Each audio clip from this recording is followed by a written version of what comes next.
और इस वक्त बड़ी खबर आ रही है यूरोप से। यूरोप के कई शहरों में बिजली आपूर्ति ठप हो गई है। फ्रांस, स्पेन और पुर्तगाल में ब्लैकआउट हुआ है, जानकारी मिल रही है। स्पेन और पुर्तगाल में हवाई यातायात भी ठप हो गया है। इसकी वजह से ब्लैकआउट हुआ है क्योंकि यहां पर बिजली आपूर्ति ठप हो गई है। जानकारी मिल रही है कि फ्रांस, स्पेन और पुर्तगाल में बड़े इलाके हैं जिसकी वजह से प्रभावित हैं। स्पेन और पुर्तगाल में हवाई यातायात भी इसकी वजह से ठप हो गया है क्योंकि यहां पर बिजली आपूर्ति ठप हुई है। ये शुरुआती जानकारी है जो मिल रही है, जो यूरोप से आ रही है। यूरोप के कई देशों में इस वक्त इस तरह की जानकारी मिल रही है जिसमें कहा यह जा रहा है कि ब्लैकआउट हुआ है यूरोप में।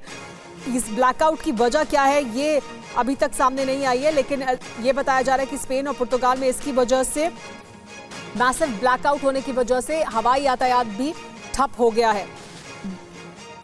वहां रहने वाले लोग इस तरह की तमाम जानकारियां सामने रख रहे हैं। स्पेन, पुर्तगाल, फ्रांस और बेल्जियम में भी ये कहा जा रहा है कि वहां के भी कुछ ऐसे शहर हैं जहां पर इस वक्त जो हवाई यातायात है वो भी प्रभावित है। कई देशों में मेट्रो सेवा भी इसकी वजह से रुकी हुई है। एयरपोर्ट की जो सर्विस है वो भी लोगों को नहीं मिल पा रही है क्योंकि बिजली आपूर्ति ठप हो गई है। ब्लैकआउट हुआ है और यूरोप के कई देशों में हुआ है। ये बड़ा ब्लैकआउट है जिसका असर दिखाई दे रहा है। Portugal, Spain, Andorra, Germany, UK island, बहुत सारे शहर हैं, बहुत सारे अहम शहर हैं इन देशों के। बड़ा इलाका है यूरोप का जो इससे प्रभावित है। हालांकि इसकी वजह अभी तक सामने नहीं आई है, लेकिन बताया यह जा रहा है कि यूरोप के कई देश हैं जिसकी वजह से मेट्रो सेवाएं प्रभावित हुई हैं। इसकी वजह से हवाई यातायात प्रभावित हुआ है। स्पेन और पुर्तगाल में बिजली ठप होने की वजह से यातायात ठप हो गया है। और अलग अलग जो सोर्सेज हैं वो खबर सामने रख रहे हैं जिसमें यह बताया जा रहा है कि स्पेन, पुर्तगाल, फ्रांस और बेल्जियम के भी कुछ शहर हैं जो इसकी वजह से प्रभावित हैं। एयरपोर्ट्स और सबवेज को शट डाउन कर दिया गया है क्योंकि यहाँ पर बिजली आपूर्ति नहीं है इस वक्त। इस पर और ज़्यादा जानकारी के लिए हमारे साथ जुड़ गए हैं TV9 भारतवर्ष संवाददाता मनीष झा। मनीष, कितना बड़ा इलाका है? सबसे पहले तो क्या वजह के बारे में पता लग पा रहा है कि क्यों हुआ ये ब्लैकआउट? देखिए, ऐसा लग रहा है कि हो सकता है कि कोई टेक्निकल ग्लिचेस है जो कि हो सकता है कि कहीं साइबर अटैक की वजह से ना हुआ हो, लेकिन इस बात में कोई दो राय नहीं कि उसकी वजह से यूरोप के बहुत सारे देशों में अफरा तफरी मच गई है। अफरा तफरी का आलम यह है कि बहुत सारे इलाकों में बिजली नहीं रहने की वजह से जहां सार्वजनिक परिवहन बुरी तरह से प्रभावित हुआ है, यहाँ तक कि ट्रैफिक लाइट तक काम नहीं कर रही है। सड़क से लेकर तमाम जगह पर क्योस दिखाई दे रहा है, लोग परेशान हैं और ये संख्या लाखों में है जो कि सीधे सीधे इससे अफेक्टेड हो रहा है। हालांकि अभी यूरोप के तमाम देशों से ये आधिकारिक तौर पर बयान आना बाकी है कि इसका क्या कारण है, लेकिन अचानक जिस तरीके से कई देशों में एक साथ हुआ है उससे इस बात से इनकार नहीं किया जा सकता है कि कोई मैसिव साइबर अटैक हो जिसकी वजह से कि वो पावर सिस्टम को अटैक किया गया है और उसका प्रभाव देखने को मिला है कि इस तरह के ब्लैकआउट हुए हैं। लेकिन हाँ, इस वक्त इस तरह की घटना में ये साफ तौर पर दिखाया है और अब जो कुछ इलेक्ट्रिसिटी अथॉरिटीज के बयान आ रहे हैं उसमें भी इसी तरह की बात आ रही है, जिसका इशारा हमने आपसे कहा था कि ये बहुत हद तक संभावना है कि इसकी वजह कोई जो सिस्टम में ग्लिचेज है उसकी वजह से अचानक ही पावर कट हो गई है और पावर कट होने की वजह से यूरोप के अधिकांश हिस्सों में इस वक्त ब्लैकआउट दिख रहा है। बिल्कुल मनीष, लेकिन अपने आप में ये बात महत्वपूर्ण है और हर किसी के जहन में ये सवाल जरूर आ रहा होगा कि अचानक इतने बड़े ग्लिचेस सारे सिस्टम्स में कैसे एक साथ आ गए। बड़ी खबर है ये, अपने दर्शकों को बता दें, ये एक्सक्लूसिव तस्वीरें भी देखिए हम आपको अब दिखा रहे हैं। जगह जगह ब्लैकआउट हुआ है। यूरोप के कई देशों में एक साथ बिजली आपूर्ति ठप हो गई है। फ्रांस, स्पेन, पुर्तगाल में ब्लैकआउट की खबर है। इसके अलावा स्पेन और पुर्तगाल में खास तौर पर हवाई यातायात तक ठप हो गया है। इस कदर बड़ा ब्लैकआउट है ये। यूरोप के कई देशों में बिजली सप्लाई ठप होने से लोग भी हैरान हैं, परेशान हैं। कई देशों में बिजली गुल होने की खबर है।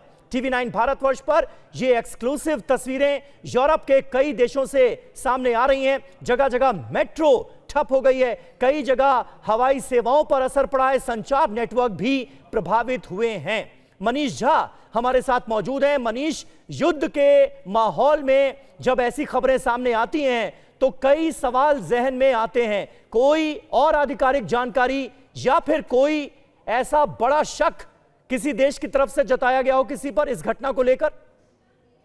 देखिए, सबसे बड़ी बात है कि इस वक्त इस बिजली गुल होने की वजह से अनुमान लगाया जा रहा है कि करीब 5 करोड़ लोग प्रभावित हुए हैं। तो आप समझ सकते हैं कि कितना मैसिव स्केल का ये ब्लैकआउट है और ऐसी स्थिति में ये लग रहा है कि जो पावर डिस्ट्रीब्यूशन सिस्टम है उसमें या तो ग्लिचेज आए हैं या फिर साइबर अटैक हुआ है और इसकी वजह से बिजली की आपूर्ति में दिक्कत हो रही है। अमूमन लगभग यूरोप के सभी देशों में जो बिजली आपूर्ति का पूरा कामकाज है वो इलेक्ट्रॉनिक पद्धति से है और कंप्यूटर के जरिए इसको मॉनिटर किया जाता है। तो वैसी स्थिति में किसी भी टेक्निकल ग्लिच को रिपेयर करने में जब तक कामयाबी नहीं होती है तब तक बिजली का आना संभव नहीं होगा। और अगर ऐसी बात होती है, वो एक अच्छी बात यह है कि इस वक्त वहाँ दिन का समय है और दिन का समय होने की वजह से आप कहें कि लोगों को जो परेशानी हो रही है वो परेशानी शाम होते होते अगर जल्द से ठीक नहीं हुआ तो फिर तबाही मच सकती है। अभी का आलम यह है कि कई यूरोपियन देशों में जो सार्वजनिक परिवहन है वो पूरी तरह से ठप हो रखा है। यहाँ तक कि सड़कों पर ट्रैफिक लाइट काम नहीं करने की वजह से एक अलग किस्म का केओस है। लोगों के घर में दफ्तर में बिजली नहीं है, उसकी वजह से तमाम तरह की दिक्कतें हो रही है। और जैसे पुर्तगाल में लगभग 1 करोड़ लोग हैं जो सीधे इससे इफेक्टेड है और ऐसा लग रहा है कि पुर्तगाल और स्पेन ये 2 मुल्क ऐसे हैं जिसमें सबसे अधिक प्रभावित हुआ है। हालांकि जो पुर्तगाल की बिजली सप्लाई करने वाली कंपनी है उनका कहना है कि कोई यूरोपियन इलेक्ट्रिसिटी सिस्टम में, दरअसल यूरोप के तमाम देश में जो इलेक्ट्रिसिटी सप्लाई का काम है वो एक दूसरे से इंटीग्रेटेड है।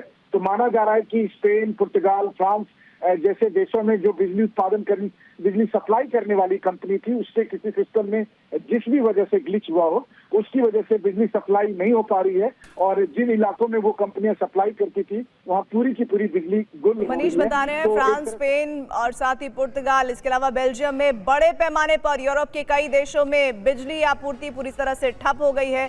रेल यातायात पर फर्क पड़ा है, मेट्रोज पर फर्क पड़ा है, साथ ही साथ फर्क पड़ा है एयरपोर्ट पर और सड़कों की जो रेड लाइट्स है वो तक ठप हो गई हैं। ऐसे में अव्यवस्था का इस वक्त माहौल बरकरार है यूरोप के कई देशों में। शुक्रिया मनीष।